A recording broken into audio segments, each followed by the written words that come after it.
Welcome back, divers, Sinners. sinners, friends. I'm Nikki. This is Chancey. Yours truly. Yeah. Okay. So we are going to continue. Did I brag on you last time about how well you did by yourself, though? Well, I'll take some more, though. because I loved it. Like, your voice was so calming.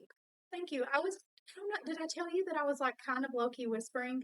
Yeah, you did. I think we did talk about it. Yeah. I was telling other people at work, too. I was like, oh my gosh, you did so good. Like, But your voice was just soothing. thank you. I don't know if I should say names on here. Is it the front desk girl? When you walk in through where I always come in, how you always come in at Oh, yeah, she does. She does. Yes, she And she's a doll. And so I was telling her about it. And so anyway, it was funny. But One of these days they will, though. One of these days. Yeah.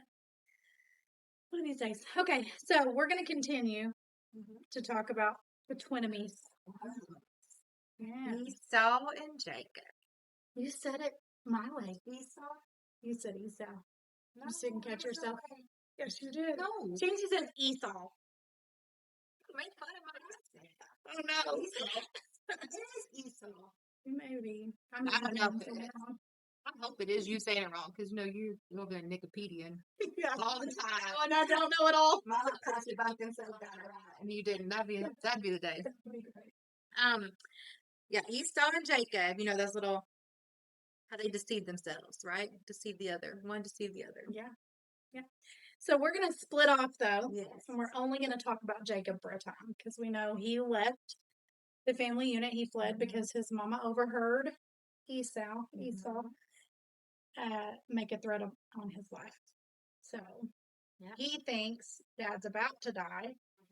You told us last episode it's like another 40 years. Yeah. So a lot happens in that 40 years that he is gone away from home. So just to we're going to catch ourselves up to speed and then read some scripture. Right. So Jacob leaves. He arrives at his uncle Laban's homeland in Haran. This is where mom told him to go, to her brother in Haran. He's welcomed there with open arms. Yes. And after he's been there for about a month, Uncle Laban goes to him to have a conversation. So this is the conversation we're going to read. And we are in chapter 29, Genesis, verse 15. Gotcha. Then Laban said to Jacob, because you are my kinsman, should you therefore serve me for nothing? Tell me, what shall your wages be? Now Laban had 2 daughters. The name of the elder was Leah, and the name of the younger was Rachel. Leah's eyes were weak, but Rachel was beautiful in form and appearance. Jacob loved Rachel, and he said, I will serve you 7 years for your younger daughter Rachel. Laban said, it is better that I give her to you than that I should give her to any other man. Stay with me. So Jacob served 7 years for Rachel, and they seemed to him but a few days because of the love he had for her. Wait, pause. Okay. That is so sweet. It is sweet. You know what my husband tells me? What? So we Right. You want them to know. Okay. Here it is. Y'all can write it to him how hateful this is. So we've been together 13 years, married 12. And sometimes, you just get those moments where you're like, man, do you realize how long we've been together? Mm-hmm. And he'll say, yes, it feels like 5 minutes. That's so sweet, right? Yeah. Underwater. That's what you follow up with. 5 minutes underwater. Like, that's death. So, but actually, I say he says that. We say that to each other. And sometimes we'll say it in front of people, like, just to get them going, like, yeah. That's definitely years. And then sometimes I'll say, it's like 5 minutes underwater. Just so people know. Yeah. Because then you immediately get a visual. Like, but we're always just saying something silly. Yeah, 5 minutes underwater. So to say, it feels like just days because of love he had. Like it was worth it. Yeah. Okay, so we're back at 21. Sorry. Then Jacob said to Laban, give me my wife that I may go into her, for my time is completed. So Laban gathered together all the people of the place and made a feast. But in the evening he took his daughter Leah and brought her to Jacob, and he went into her. Laban gave his female servant Zilpah to his daughter Leah to be her servant. And in the morning, behold, it was Leah. And Jacob said to Laban, what is this you have done to me? Did I not serve with you for Rachel? Why then have you deceived me? Laban said, it is not so done in our country to give the younger before the firstborn. Complete the week of this one, and we will give you the other also in return for serving me another 7 years. Jacob did so and completed her week. Then Laban gave him his daughter Rachel to be his wife.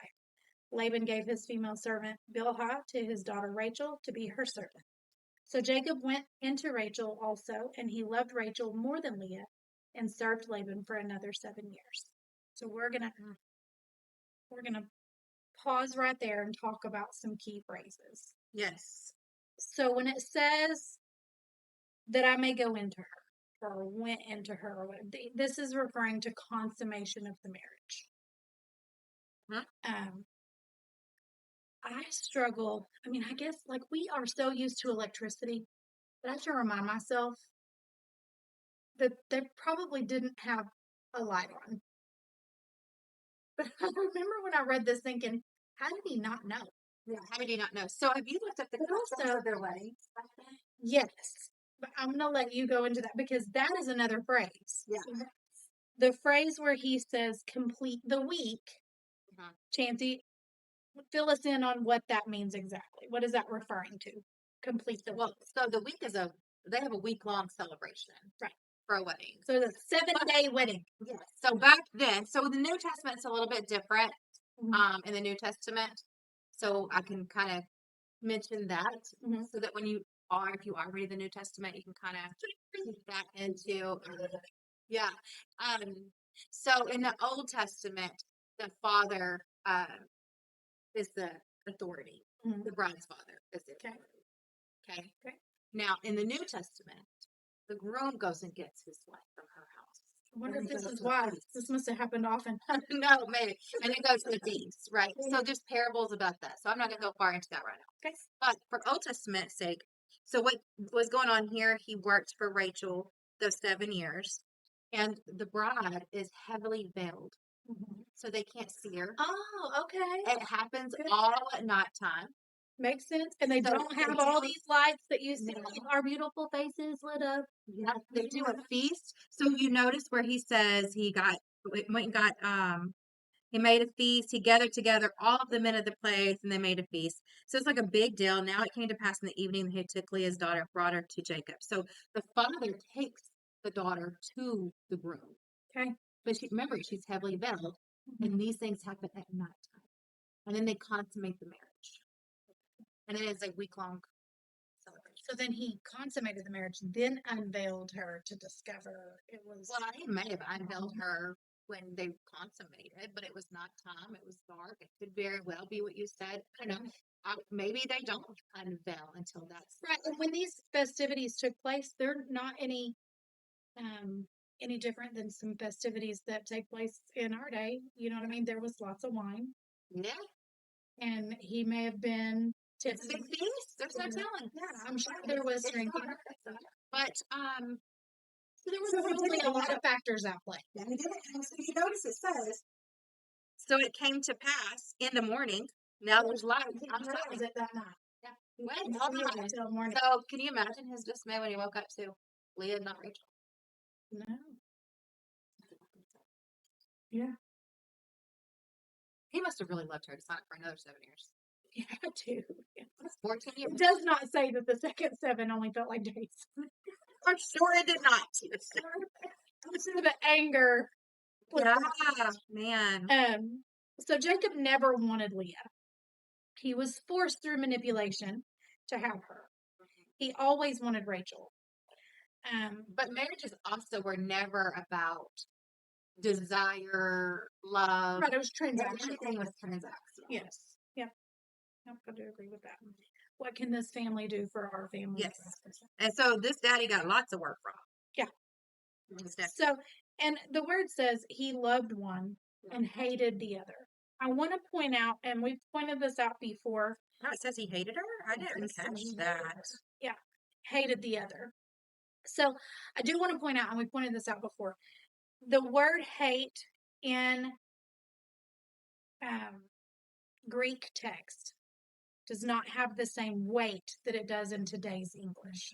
Mm-hmm. So when we think hate, it is like a profound dislike. Mm-hmm. Like you don't like it so much it makes you uncomfortable. Here in Greek text, it was just like saying I don't really care for her. But, you know, It's not as you think about a situation yes. you were forced in, you would think that would carry some weight on his feelings and emotions. Oh yeah, like towards drove Leah. the hate a little bit. Yeah, and maybe it's not even directed actually towards her, just the circumstance, and it just falls on her. Right. But when I read or say hated the other, when we hate something, it causes us to act a certain way. Like we're going to mistreat somebody or talk to them poorly or avoid them. Mm-hmm. And it doesn't ever say that he mistreated her or avoided her. Right. Yeah. So I think it was just like, yeah, we're going to get to all of those. Yeah. They have some. Yeah. So when God saw this, and by this I mean that he hated one and loved the other, he opened the womb of one and closed the womb of the other. Mm-hmm.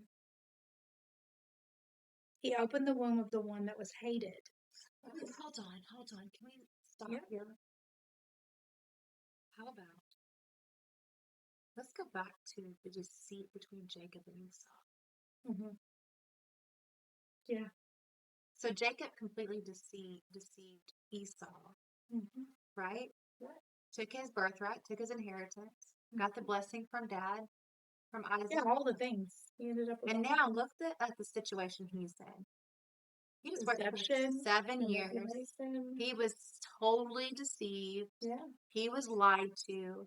He was given something that he didn't want that. It's a little bit of justice, huh? Yeah. A little bit of God's justice. For sure.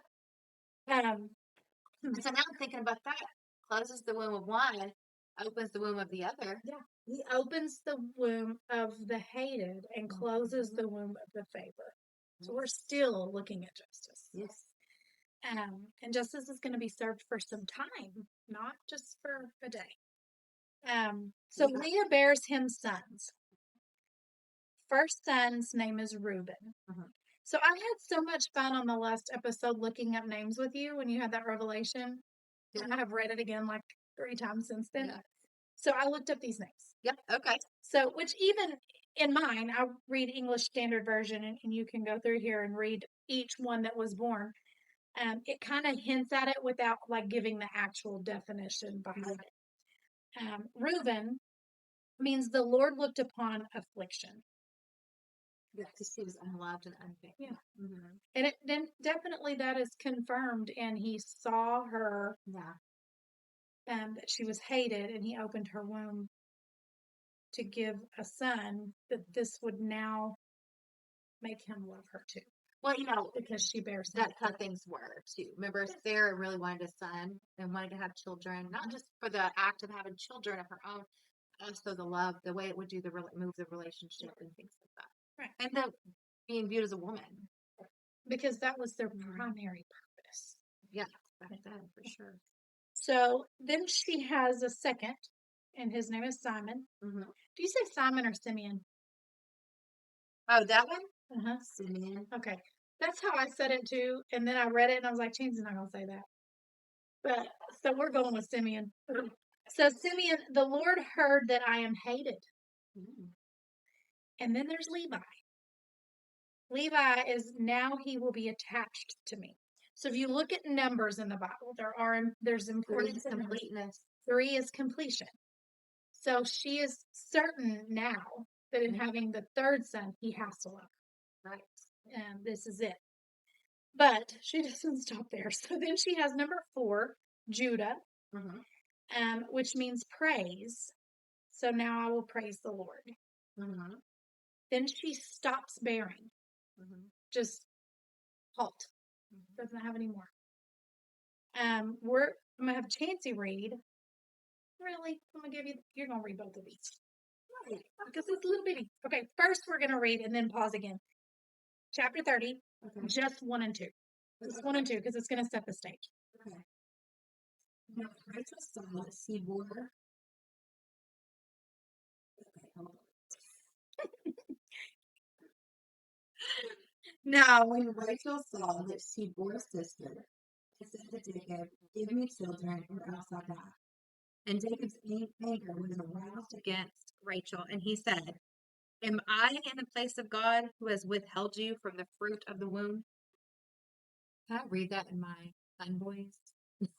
Yeah, just for I'm going to take this. I'm going to take this picture down so they can watch you. No, not ask to be watched. Okay, so This would be fun. So she pretty much tells him, "Give me a child or I'm going to die." Yeah. And he tells her, "I don't know what you want me to do. Yeah. Only God can give life. Right. I'm not doing this to you." Right. You're crazy woman. What's wrong with you? Yes. Yes. But, I'm sure that's what she felt. I'm sure she was green with envy. Oh, yeah. Right? Ooh. Yeah, mine actually says Yeah. envy, so I'm going to read mine too since it's so small. Yeah. Mine says, when Rachel saw that she bore Jacob no children, she envied her sister. Mm-hmm. She said to Jacob, "Give me children or I shall die." Jacob's anger was kindled against Rachel, and he said, "Am I in the place of God who has withheld from you the fruit of the womb?" But also in that culture, not bearing children was an embarrassment. Mm-hmm. It was an embarrassment to your husband. Yeah, you were broken. Yeah. So, I mean, you're almost better off dead if you're not having kids back then. So, for her, Right. I mean, she literally, it's not just green with envy. She literally meant it. I think so too. Mm-hmm. So, just like in the past, we're going to watch history repeat itself here. Rachel has Jacob to marry her maidservant Bilhah.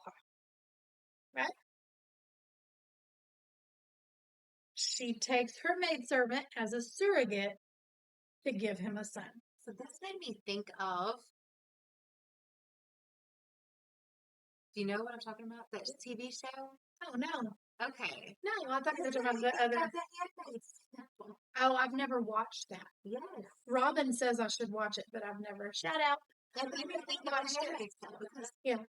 they said this, like, where it's, and she will bear a child on my knees, that I may also have children by her. So what that meant was, like, the servant Mm-hmm. would be in labor on top of Rachel's knees. So it's like he's giving birth.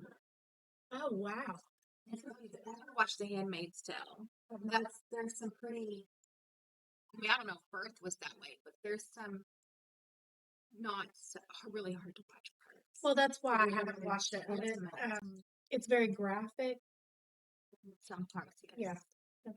But that's what it made me think of. So anyway, yeah, so that's what that actually means. As a matter of fact, let's see. My Bible here, my study Bible, when the surrogate gave birth, when the surrogate gave birth while actually sitting on the knees of the wife, it symbolized the wife providing a child for her husband. So it was a true Symbolic surrogate transaction. Wow. On Rachel's knees. That's insane. Yeah. Mm-hmm. Okay. So here we have boy number 5. Mm-hmm. His name is Dan. And Dan means God has judged me. Mm-hmm. That hurts. Yeah. So child number 6, also a boy. Bilhah has a son and calls him Naphtali. Naphtali? Naphtali? Naphtali? How do you say it? Hold on. I'm caught somewhere. Hold on. You said you have a son-in-law that's this name. Yeah. And I never know if I say it right, and I'm always so embarrassed. Is it Naphtali? Naphtali. Naphtali. Okay, I was saying it right. Yeah. That is my son-in-law's name. Yeah. We call him Cindy. Yeah. He is. So He really is such he's such a doll. Right. Yeah. And he's easy to look I at. just adore him. Yeah. Come on, Corey. Corey knows he's easy to look at. She picked him. She married him. Exactly. Go, Corey. So Naphtali means struggling, wrestling, or trial. So even though she's having her servant be a surrogate, she's still not okay with it not coming from her own mom. Right? It's very apparent in the names. God has judged me, struggle, trial, wrestling. Um, Oh, oh my God. Y'all, I can't show you, but my grandbaby, I just showed this picture of my grandbaby. she is. She is so adorable, and she's such a chunk, and my sister is too, but anyway, sorry, bringing up Natalia. Yeah, brought up daddy, so she had to show me the baby. Okay, so Leah at this point becomes restless because now there's two more boys in the household. We are at 6 boys. Yeah. And 2 of them are hers. So she becomes restless, having no more, and copies her sister and gives her maidservant Zilpah to Jacob as another wife. Yeah. But hold on. So while I'm sitting here reading this, I almost want to do a little more digging, but I'm going to kind of give like a little insight. Okay. So my study Bible says for verses 1 through 21, it's kind of summarizing. It says the competition between two sisters or slash wives Yeah, you're going to see the is competition. demonstrated in their maids Mhm. as surrogate mothers, in declaring God has judged the case in favor of the plaintiff, in bartering for time with the husband, and accusing one of stealing her husband's favor. You're not ahead of 21 yet, right? No, we're not there yet. I didn't keep it. Okay, but this is what's coming. Just This is what caught children. this is what caught my Children. all those children. So maybe. So it says, and son the husband's favor, and in the name given to one son, wrestled with my sister, which is Natalie. Yeah, it's the But one it's I just read. actually not the way my son spells his name, and he doesn't have a sister either. So there's that. So it is different spelling, but that's how I pronounce it. But okay, hold on. It says the race for children was also accompanied by prayers to the Lord or by acknowledgement of his providence. This bitter and intense rivalry, all the warriors, though they were sisters, and even though they occupied different dwellings with their children as customary, shows that the evil lay in the system itself, bigamy, which as a violation of God's ordinance in Genesis 2:24, could not yield happiness. I did not put that together from Genesis 2:24. Yeah, I wouldn't have either had you not just read that to me. So why don't you, you can go read. I'm going to go read it because I'm that person. I've got to go check everything out. And so going back to 24, therefore a man shall leave his father and mother and be joined to his wife, and they shall become one flesh. I don't understand that connection. They should become one flesh, not 4. A husband and his wife, not his husband, a husband and 4 wives. Right. So, okay. It says the marital relationship was established as the first human institution. The responsibility to honor one's parents does not cease with leaving and the union of husband with wife, but does not represent the inauguration of a new and primary responsibility. Joined carries a sense of a permanent or indissoluble union, so that divorce was not considered. One flesh speaks of a complete unity and parts making a whole. One cluster, many groups. So, or one God in 3 persons. Thus, this marital union was complete and whole with 2 people. This also implies that there's sexual completeness, one man and one woman. Okay, there it is. That's what we're missing. Okay. One man and one woman. That's what we're missing. So we made it to one man and one woman. The one flesh is primarily seen in the child born of that union. The one perfect result of the union of 2. So, okay, that makes more sense. Yes. It says permanent monogamy was and continues to be God's design and law for marriage. So, okay, so that could also be. And here we are being very not monogamous. Not at all. We are in complete competition. We got sisters, we got maidservants, we got who else can I lay up with? Yeah. Who will they allow me?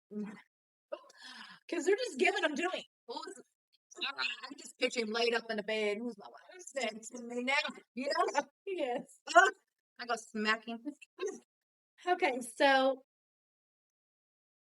Zilpah has child number 7, also a boy.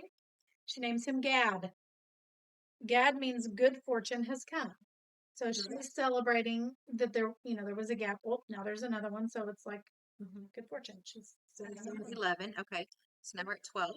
So now we're at child number 8. Zilpah has a second son, Asher. Asher means happy. It actually means happy am I.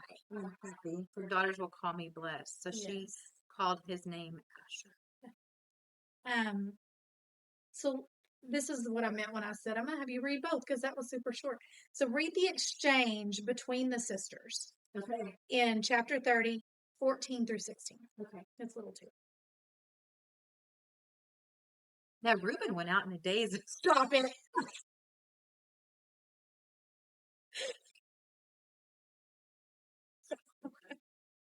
I can't.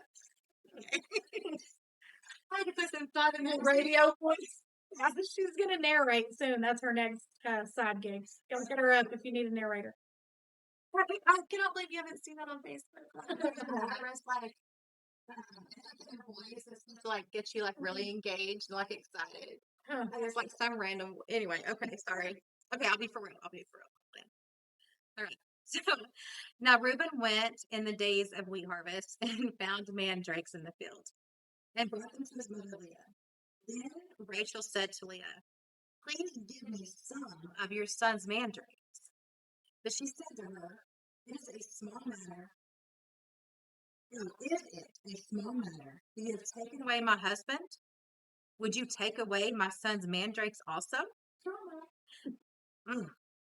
And Rachel said, "Therefore, he will lie with you tonight for your son's mandrakes." When Jacob came out of the field in the evening, Leah went out to meet him and said, "You must come in to me, for I have surely hired you with my son's mandrakes." And he lay with her that night. Does he have the same style? Girl, you know how for whatever. Can you imagine how are men out in this world, and some women too? They're just down for whatever. I guess. I She mean, literally walks up to him and be like, "Yo, I bought you tonight with my mandrake. Get in there. You got work to do." I cannot. I just have a visual. Okay, so like the like sandals and like the little leaves. I don't even know how to leaves. Surely they had garments, but Yes, running out of me. Graduated. Because linen. okay. So that linen just hanging over the groin, and she just has like coconuts. Get in there! I got them mandrakes, boy. Yeah, exactly. So do you know what the mandrakes are? No. So the mandrakes. Not even look that up. It's like a It's like a herb. They're considered like an aphrodisiac. Oh, well, that just Changed it all.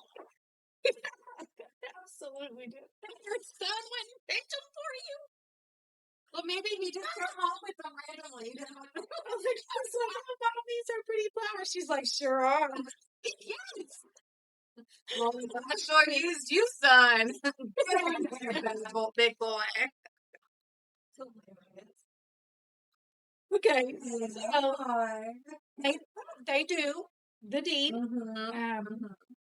and Leah has child number 9, but 5th for Leah. I'm trying to keep up, like naming them as they're having them. So this is boy number 9, 5th for Leah, and she names him Issachar, which means wages or reward, because he was literally birthed out of an exchange. Yes, he was. A trade.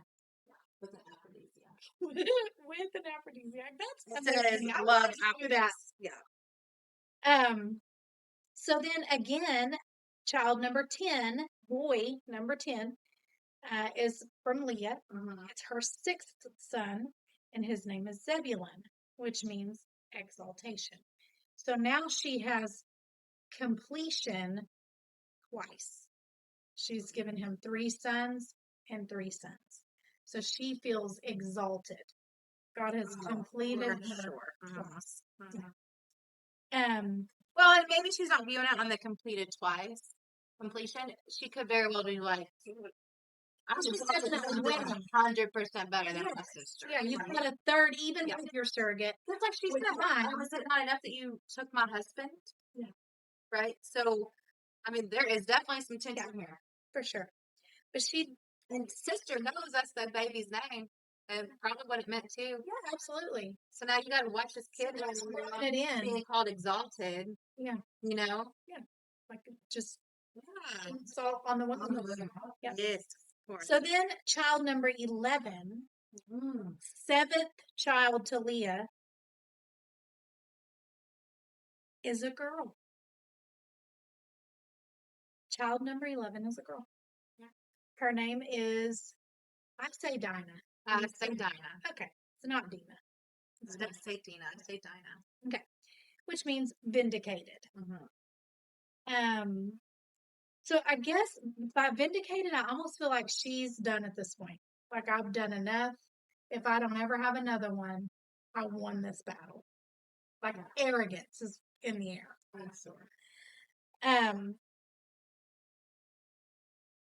Rachel's first.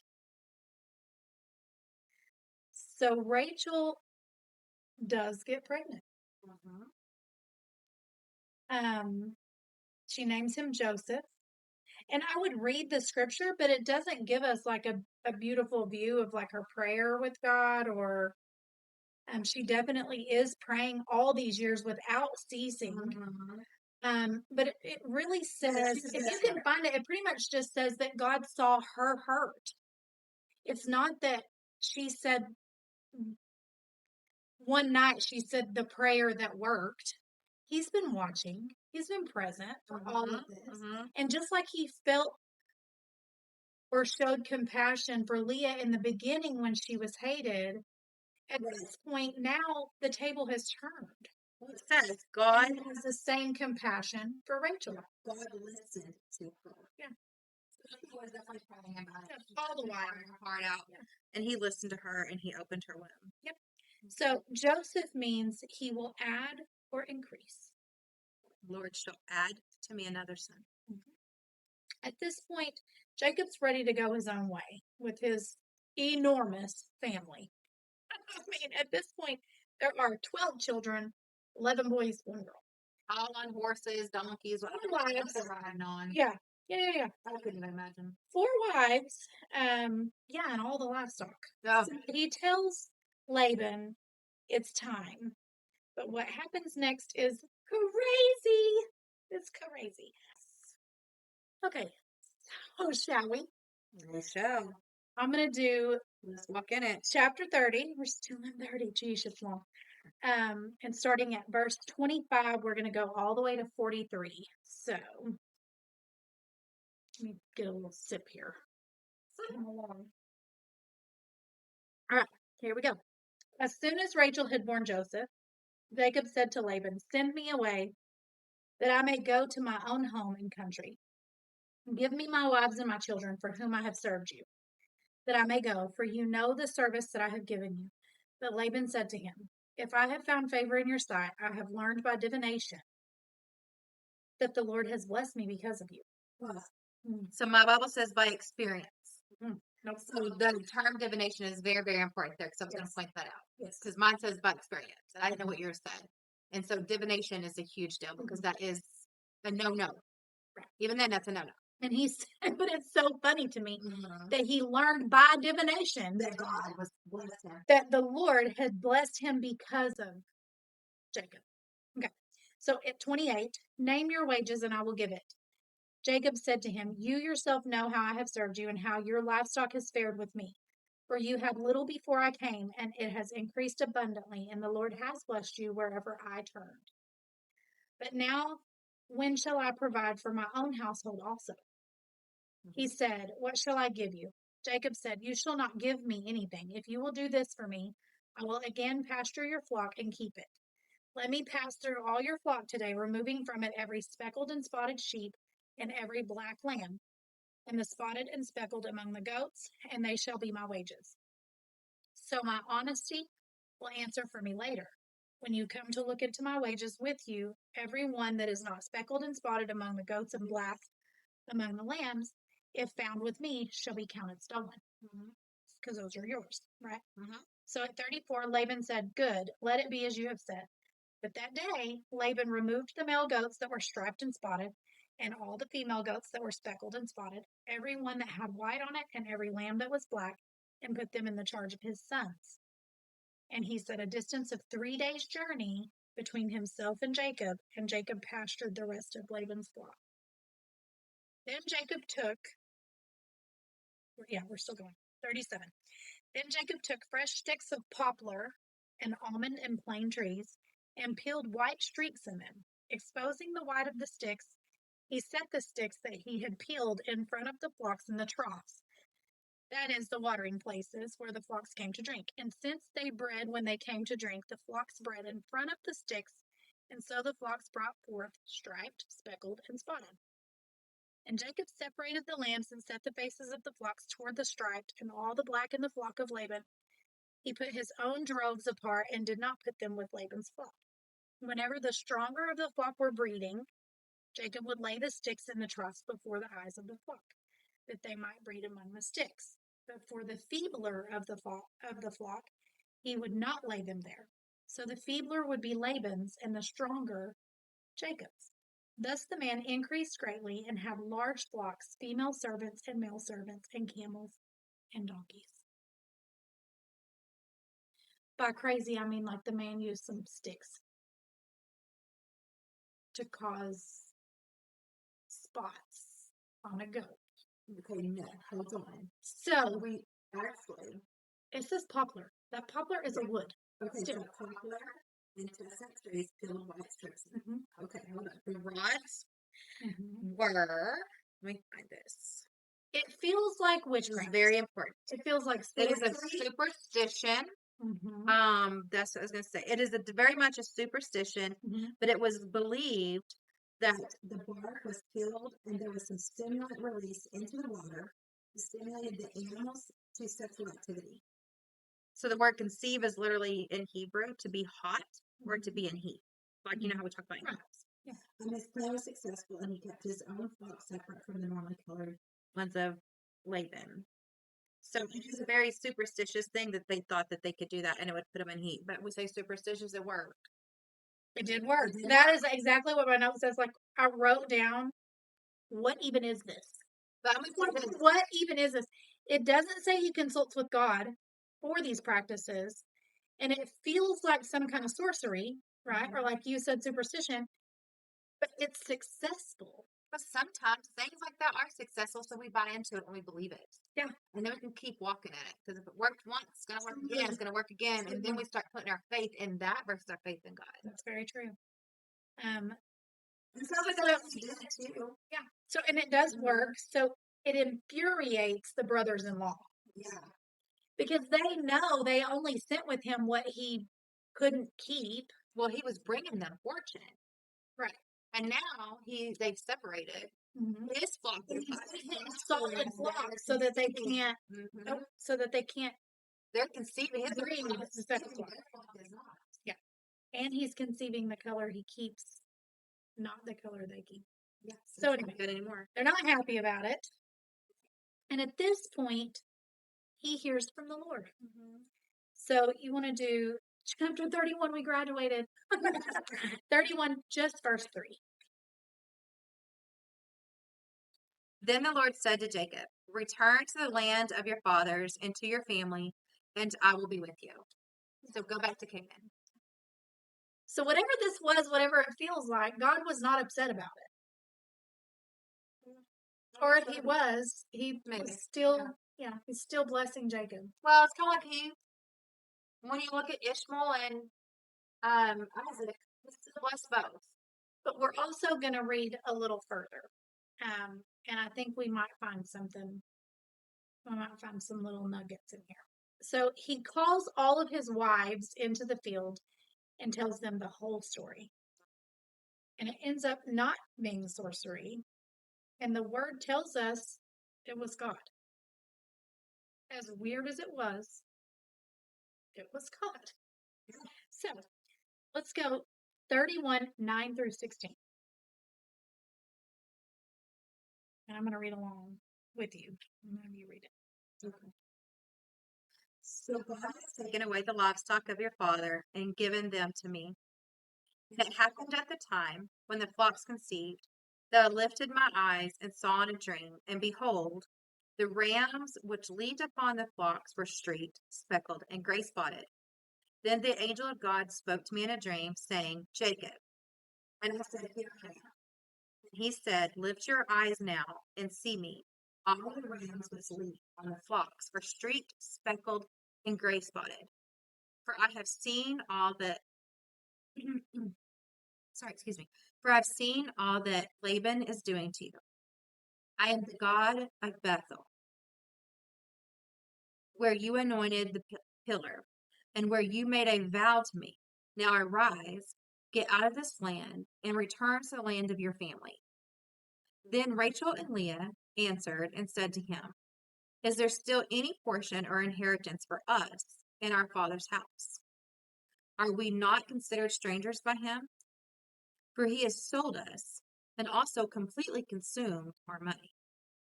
For these are riches which God has taken from our father that are really ours and our children's. Now then, whatever God has said to you, do it. This might be the first time the girls are on the same page. Mm-hmm. Very well. Yeah. Yeah. So yeah, the angel of the Lord came to him in a dream. Uh-huh.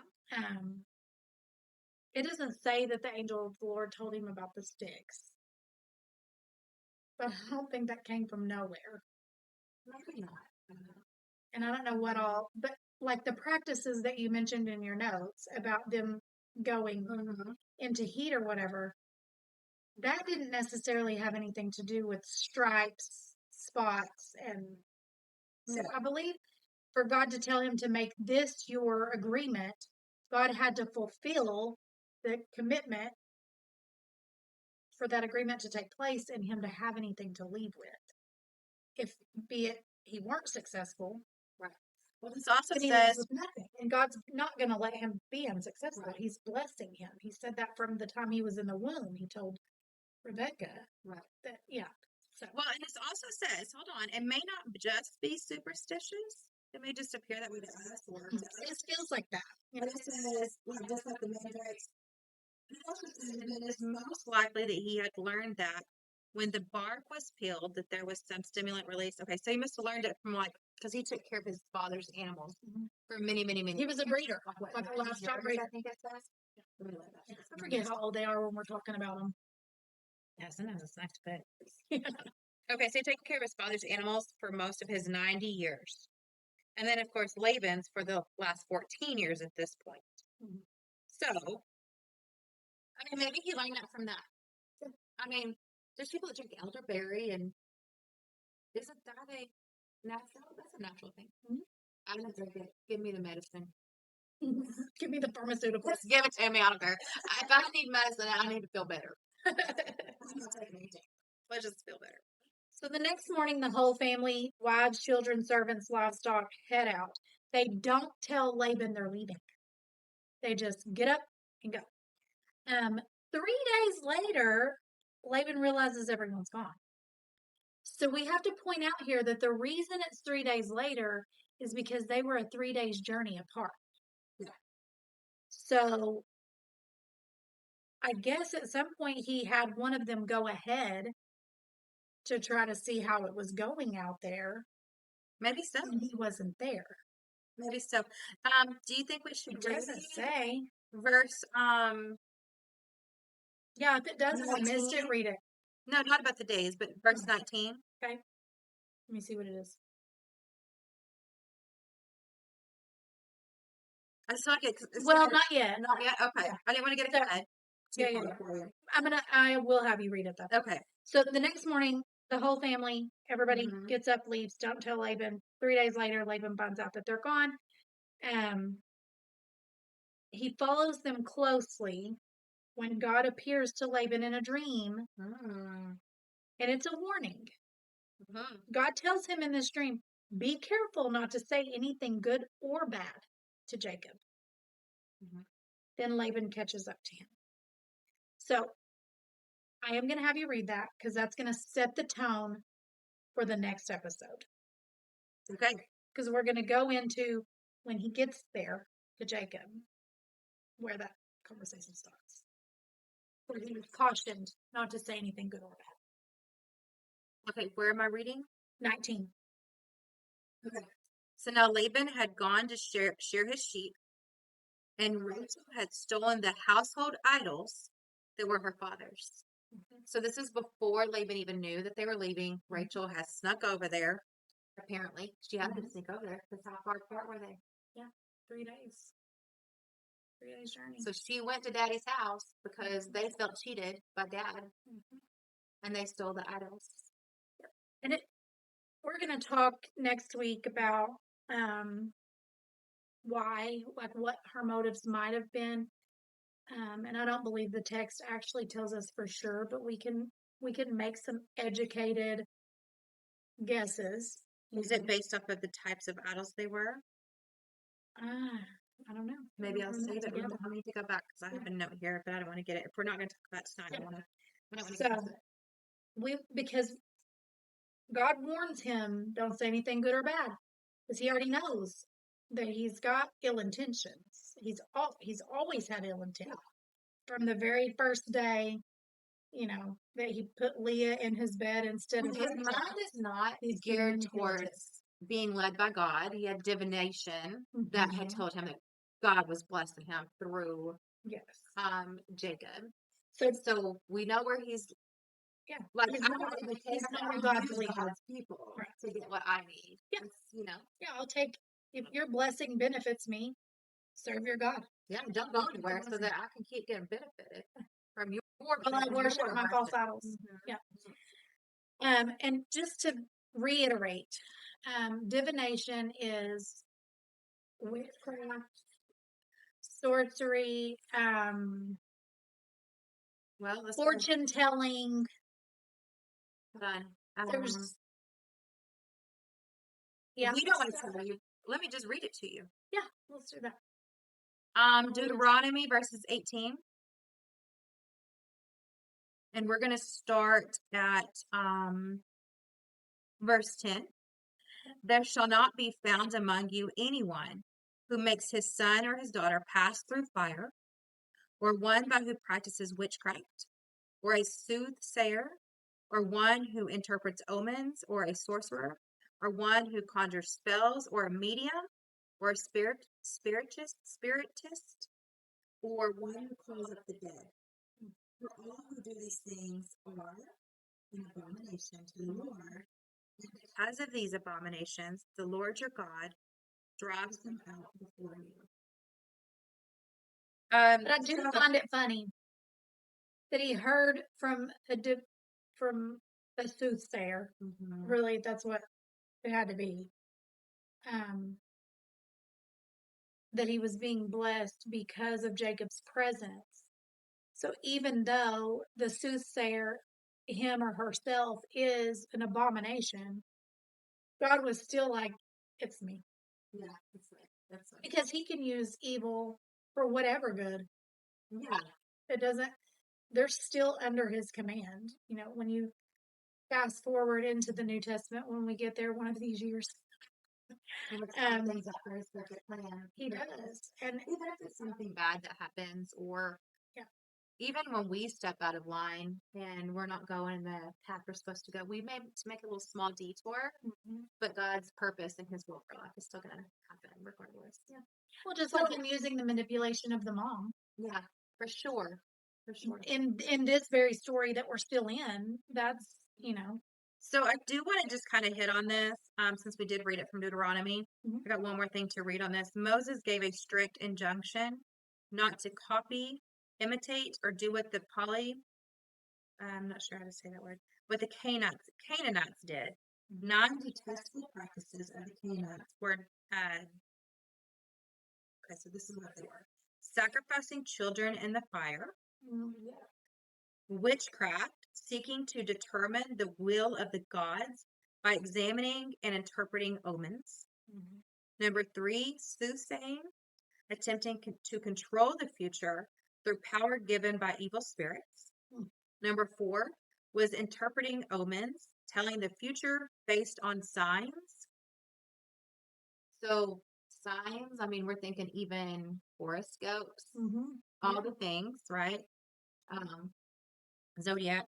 Where was that? Number 4. Okay. Number 5, sorcery, inducing magical effects by drugs or some other sort of potion. Conjuring spells, binding other people by magical muttering. Being a medium, one who supposedly communicates, supposedly, I like that keyword, supposedly communicates with the dead, but actually communicates with demons. Yeah. Being a Dead or dead. Yeah. If you're communicating with anyone who's dead, it's not the dead person, it is a demon. Being a spiritist, one who has an intimate acquaintance with the demonic spiritual world. And 9, calling up the dead, investigating and seeking information from the dead. These evil practices were the reason the Lord was going to drive the Canaanites out of the land. And we still see a lot of this stuff happening, today.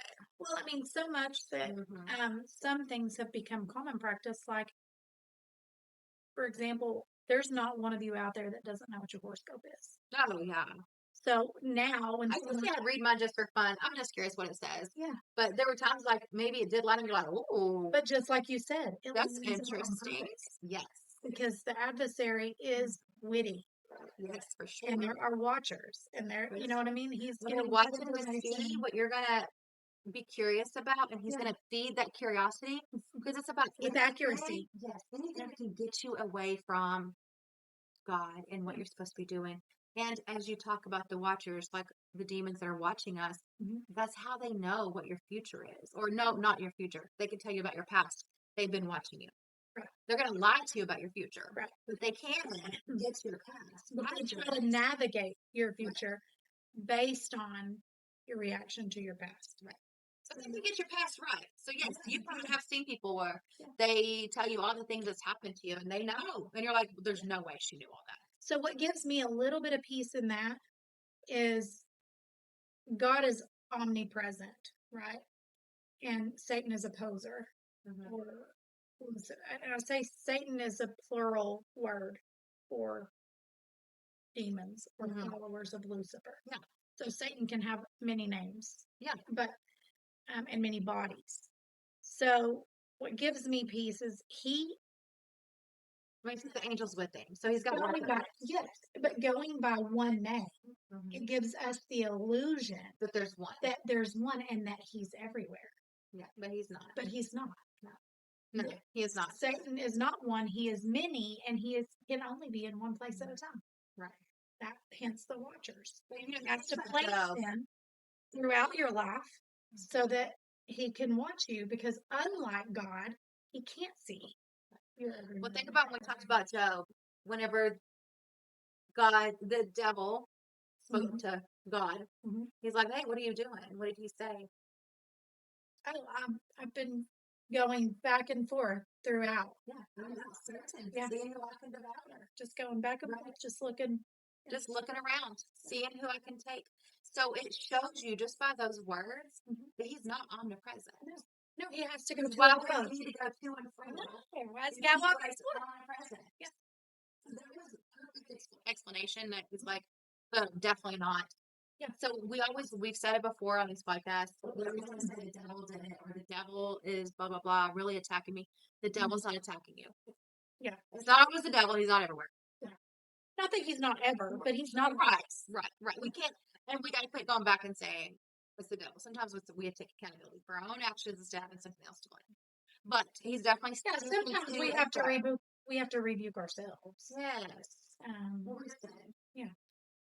That's what we can say. And the more we hate our own sin, the closer we get to our salvation. I mean, we have salvation, but the more our salvation means to us. So there's a parable, or maybe it wasn't even a parable. I'm new to the New Testament, so you correct me. It might have been a conversation, but he asks someone in a house, like kind of a hoity-toity rich man. Jesus is invited over for dinner, comes and has dinner at the rich man's house, and a woman who is likely a prostitute comes in. Did have with the oil? Yeah. And the guy in his head is judging Jesus, not the woman. And Jesus He's asking. Okay. So he hears this is what was crazy to me. Because he hears the thought where he judges him. Like if Jesus is who he says he is, he would know that this woman is a sinner. Yeah. Like he would be disgusted by her touching him. And Jesus answered, this is Luke chapter 7, verse 40. And Jesus answering said to him, Simon, I have something to say to you. And he answered, Say it, teacher. A certain moneylender had two debtors. One owed 500 denarii and the other owed 50. When they could not pay, he canceled the debt of both. Now, which of them will love him more? So we did all that rabbit hole journey. You can cut that rabbit hole out. Okay. Just to say. You don't want to hear us flipping through pages? Yeah. Just to say that the greater your sin, the more you receive the reward of salvation. The more you acknowledge that you can't do this without him, the more of him you receive. Right. So the more of yourself you get, yes. And the more you stop focusing on everybody else. Yes. You receive more Jesus. Right. Right. And you can say, I'm worthy. Started recording, and you said, take the plank out of your eye, yes. And don't worry about the splinter of your brother's. Right. That's exactly the character Jesus wants you to have. Worry about yourself. So back to quickly, I know this is not our study, but I'm going to say this. When we look at Matthew, Luke, and John, they are a lot of the exact same stories. Yeah, it would be like in their perspectives. Yes. So it'd be like me, you, and Justin and Victor all being in one place and seeing this. Oh, eyewitness, yeah. But we're going to all write different parts that like stood out to us or whatever. Some people say that this is like two different stories, like this happened two different times. And I personally, I'm just not jumping on the train. I think this is one story. There's multiple people in the room. And I think Luke wanted to talk about the sinful woman. Matthew maybe wanted to focus on the cost of the oil and how people thought they should be giving that to the poor. And so I think it just depends on the interpretation, because you take a room full of people, you can imagine what the thoughts were that Jesus could read anyway. Right. But the person that he read the thought of was a Pharisee. Yeah. So it depends on what they're wanting to focus on to talk. So Matthew was really building up to the betrayal of Judas. You know what I mean? So, which I think it was the same scenario is what I'm saying. I think Matthew had some discernment when it came to Judas. I feel like Matthew maybe knew something wasn't right. He was a tax collector. Yeah. So he was a money man. Yeah. So I think he had suspicions along the way. Yeah. Because he does hint at it before he gets to it. But we're not in the New Testament. Well, chance he is. We are not correct about it. Yeah.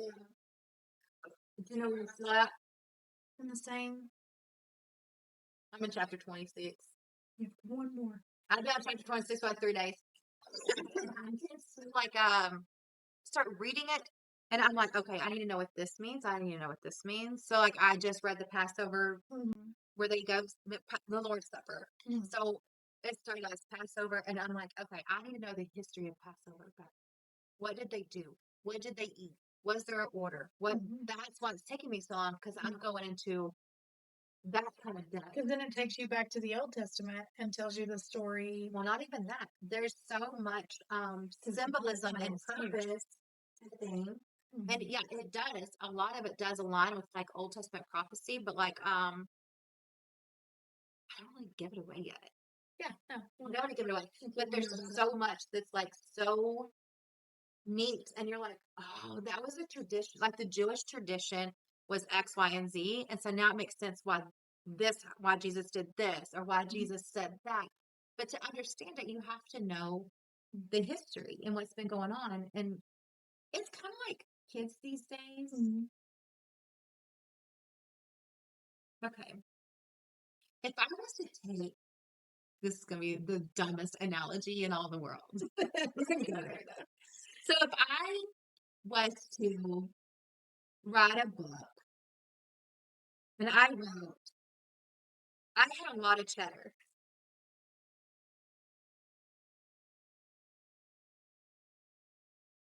Okay.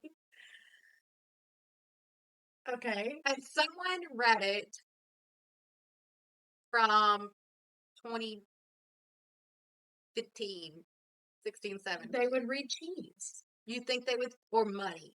Yeah, well, our kids probably meant money. I would have meant cheese. I would have meant cheese because I would have if you were a kid and you wrote it now. I have a lot of cheddar. I heard words. Like I grew up eating, like I grew up with a lot of cheddar. Like maybe You were saying cheese. Money. Oh, she had money. Oh, she was rich. Yes. So context is everything. It is. Yeah. So that's what I'm saying. And that is like the dumbest word.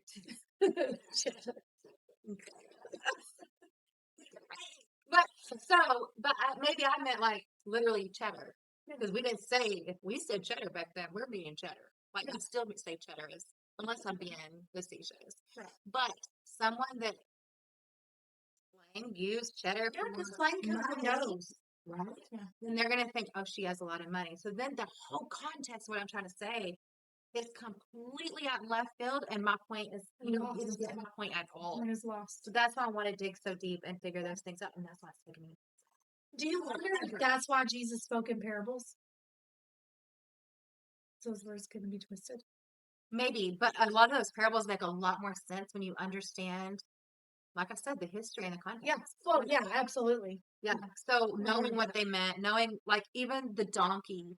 Let's talk about like the symbolism of going and getting the donkey to ride into the triumphant entry, right? Where they're praising him versus a horse. What would be the purpose in that? And why? I'm not gonna tell you. Humility. There's the purpose. Yeah. So horse, well, I said I'm not gonna tell you. Horse is war. The king rode in an opposite gate on a horse.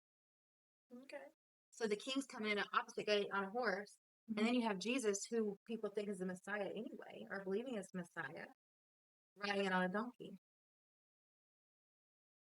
I love it. So anyway, that's what those are long in Matthew, and I am so excited to get done. And I was like, oh, I'm almost done with this chapter. And the last few nights, I get so deep in it, and then I'm like, oh, I'm not even close to being done. Chapter 26 has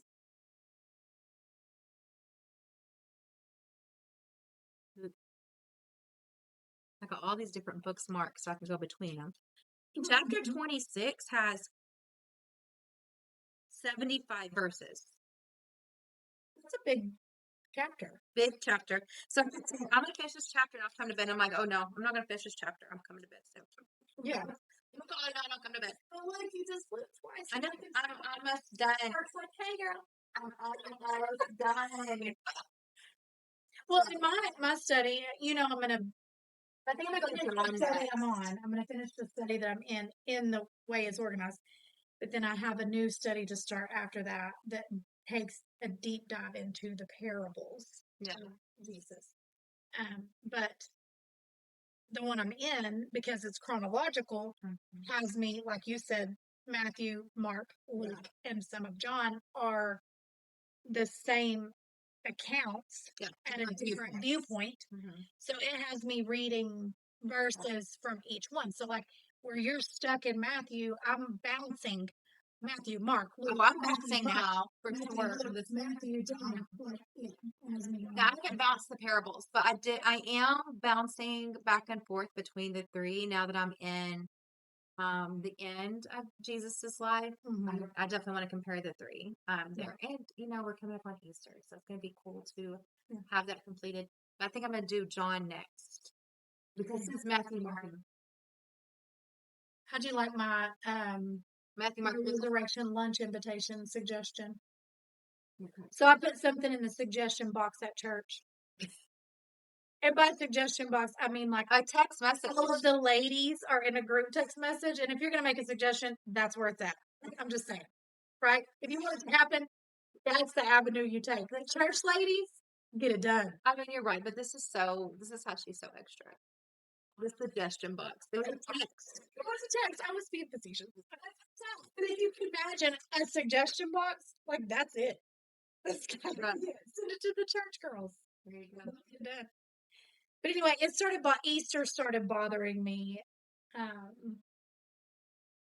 because it's a pagan holiday, and I'd run across a video and I sent it to the girls in the group, and it's just a tradition that we've always had. It's just been called that for so long that it's normalcy, and that's no different than. We can still celebrate Jesus, but instead of calling it Easter, maybe call it Resurrection. Resurrection. That was the suggestion. So I said, and we always have lunch, right? We celebrate Resurrection Day. So I sent. That's what we celebrate anyway. Yeah, I sent to the ladies, join us for Resurrection lunch. Where eggs are deviled and they're not hunted. Yeah, I'm telling you, my COVID cough is still there. Anyway, resurrection lunch where eggs are deviled and not hunted. That's how deep we get into this word. The more you know, the more he'll convict. The more you know, the more he'll start making you feel silly about things that you've done your entire life. Am I wrong? No. That's really why we've lost friends.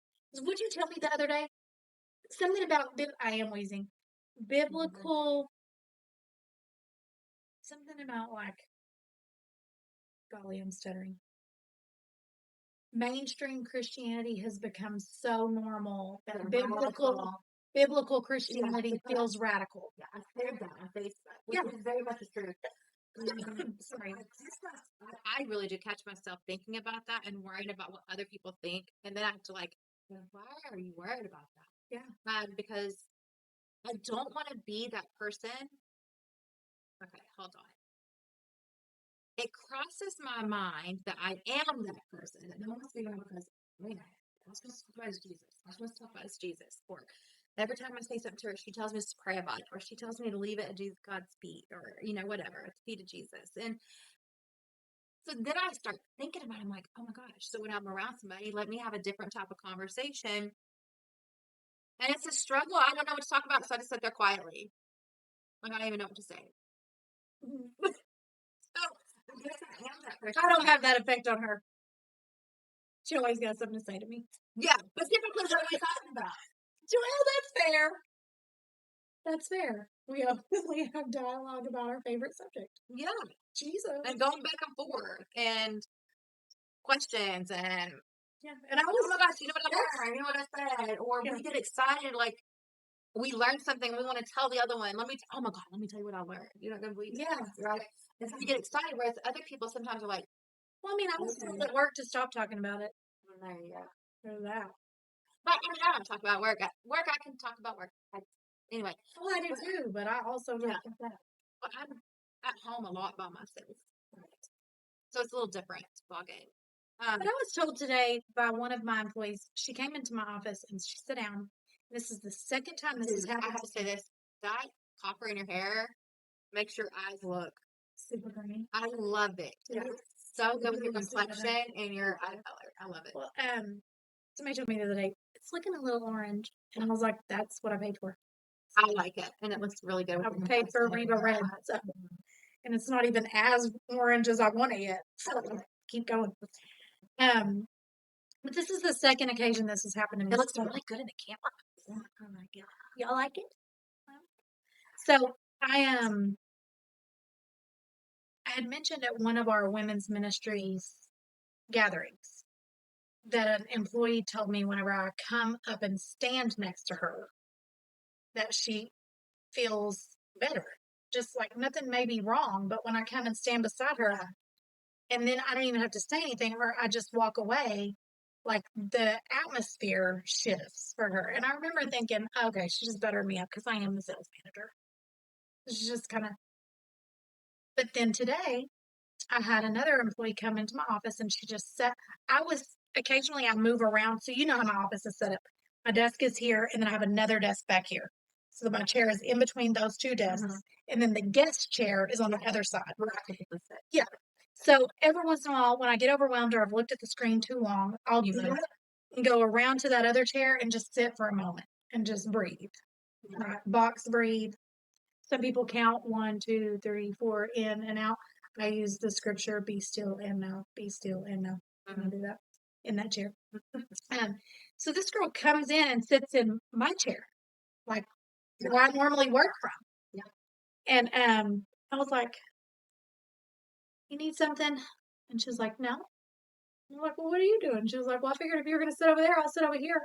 And I was like, oh, okay, we're just sitting together. And she was like, honestly, your office just gives me peace. Well, there you go. Girl, I anointed it last Saturday. There you go. So look at God. Look at God. Not evil is allowed in my office. There you go. Yeah. So while you're sitting here telling this story, I'm sitting here thinking, I remember that shirt one of my best friends got me. Uh-huh. I know. You're my best friend too. I promise. She laughs sometimes. But it says, let God see the good in you, or be the reason someone sees God is good. Yeah. Listen, we're either going to have people that look at us and think, And see the light. she is too much. She done fell off a rocker, and she's in a cult. Something's wrong with her. She's going down. She's about to drink the Kool-Aid. Yes. No, she already drank it and on her fifth cup, right? Yeah. Or they're going to feel like you did. And so if you were getting those two responses, I think I'm in a great place. Yeah, exactly. Because that means that Jesus' presence where I'm at. Make me, I shared it and I say it and I mean it. Make me different. I don't mind being the weirdo. Make me different. Make me stand out. And let me be that person that when I walk into a room, the whole atmosphere shifts. Yeah. So you've already got that. That's just so cool. Yeah. Yeah. And you don't even have to ask for it. Just let Jesus live in you. And others will be comfortable in his presence. That's all. That's so cool. Okay. Let's pray out. Okay.